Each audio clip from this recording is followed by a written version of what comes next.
Ce que je voulais vous demander, premièrement, Monsieur Paul Ricoeur, c'est que vous êtes non seulement un témoin privilégié de ce siècle, de la pensée philosophique, de la philosophie de ce siècle, vous êtes un créateur.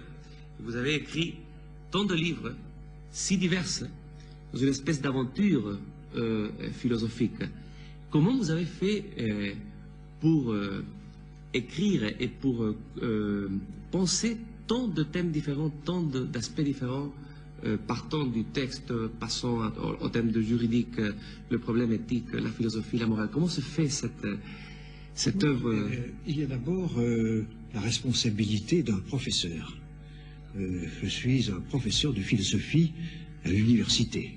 Et donc, j'avais des obligations d'enseignement et de parcours obligés. Et j'ai eu la chance de toujours pouvoir coordonner mes propres recherches, mes propres intérêts avec mes obligations d'enseignement. Ce qui d'ailleurs explique au moins l'aspect de mes livres qui sont des livres d'enseignement. Et je pense que un premier usage de mes livres, c'est aussi d'être une ressource de thèmes de discussion et une rencontre de penseurs très différents. Donc c'est une philosophie qui se fait d'une certaine manière dans un dialogue vivant, non? Oui, mais oui. C'est pas sûr, je veux dire 50 ans de travail philosophique, j'ai traversé des paysages philosophiques très différents. j'ai eu des contemporains successifs que je n'ai pas choisis, et donc qui m'interpellaient sur des problématiques qui étaient les leurs et pas nécessairement les miennes. D'où le style de dialogue, je dirais de vivacité d'argument, mais toujours dans l'extrême respect. Je dois dire que je n'ai pas parlé de tous les philosophes.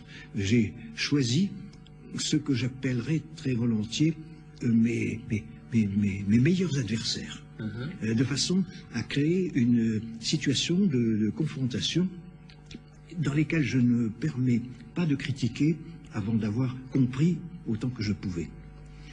Alors cela a abouti à un deuxième trait, je pense, de mon travail philosophique, c'est ce que vous avez bien voulu appeler tout à l'heure une aventure. Enfin, je veux dire par là qu'il n'y a pas de programme au début que j'appliquerai moment après moment, partie après partie.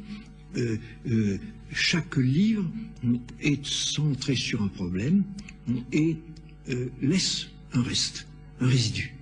Et, une question peut-être. Une question non résolue, et souvent qui apparaît dans la dernière page d'un livre. Je prends un exemple tout de suite. Dans le dernier volume de la série qui s'appelle Temps et Récit, dans les toutes dernières pages, j'introduis la notion d'identité narrative. Que l'identité d'une personne ou d'une communauté, c'est l'histoire qu'elle raconte sur elle-même ou que d'autres racontent sur soi.